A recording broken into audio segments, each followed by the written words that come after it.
Shalom, votre question, si on aime tremper notre biscuit dans le café, comment procéder au brachot? Voilà, avant la bracha, il faut savoir que si on trempe le biscuit dans le café, il faut se faire une tête d'aim auparavant, sans la bracha, sans prononcer la bracha, un tête d'aim. Chaque fois qu'on mange une chose mouillée avec les doigts, ou une chose qui peut se manger avec les doigts, alors on doit faire une tête d'aim sans bracha. Ensuite, comment procéder au brachot?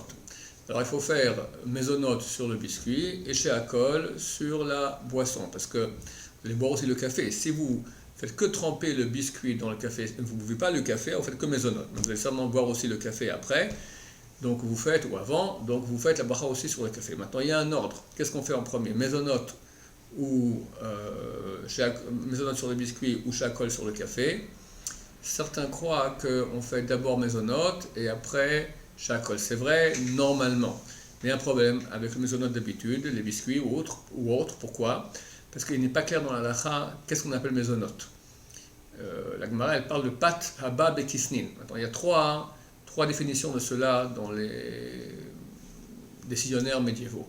Il y en a qui disent qu'il y a une pâte à laquelle on a mélangé, en plus de la farine et de l'eau, on a mélangé du miel ou du sucre ou de l'huile ou des œufs, de façon qu'elle n'a plus un goût de pain, mais un goût de pâtisserie, comme les biscuits par exemple. Il y en a qui disent ça peut être même de la farine et de l'eau, mais du moment que ce n'est pas mou, mais c'est croquant, ça devient mésonote. Un autre avis dit non.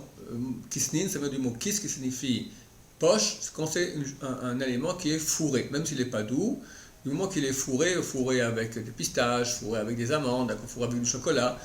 Alors, du moment qu'on aura même une farine mélangée à l'eau, qui n'est même pas douce en elle-même, mais c'est fourré avec une de ces choses-là, par exemple, la bracha devient mésonote.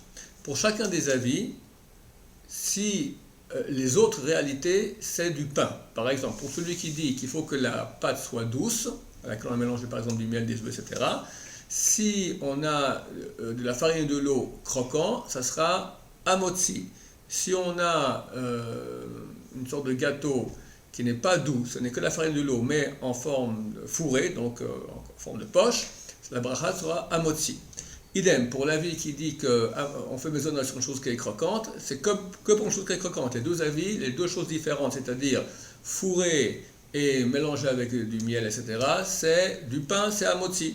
Enfin, d'après le dernier avis qui dit que mésonote n'est que quand c'est fourré, dans le cas où c'est mélangé ou c'est croquant, c'est amotzi. Donc chaque fois qu'on a une pâtisserie qui n'a pas les trois conditions ensemble réunies, c'est-à-dire qu'il est croquant, et une pâte qui est douce ou mélangée avec des œufs, beaucoup d'huile, etc., que ça change le goût de la pâte, et troisièmement aussi que c'est fourré, c'est un safek motzi, safek mésonote. Là, on fera mésonote dans tous les cas, même s'il y a une seule des trois conditions qui est remplie. Néanmoins, étant donné que c'est un safek, c'est un doute, si la vraie bracha c'est amotzi ou mésonote, il y a un problème. Quand on mange un peu de pain,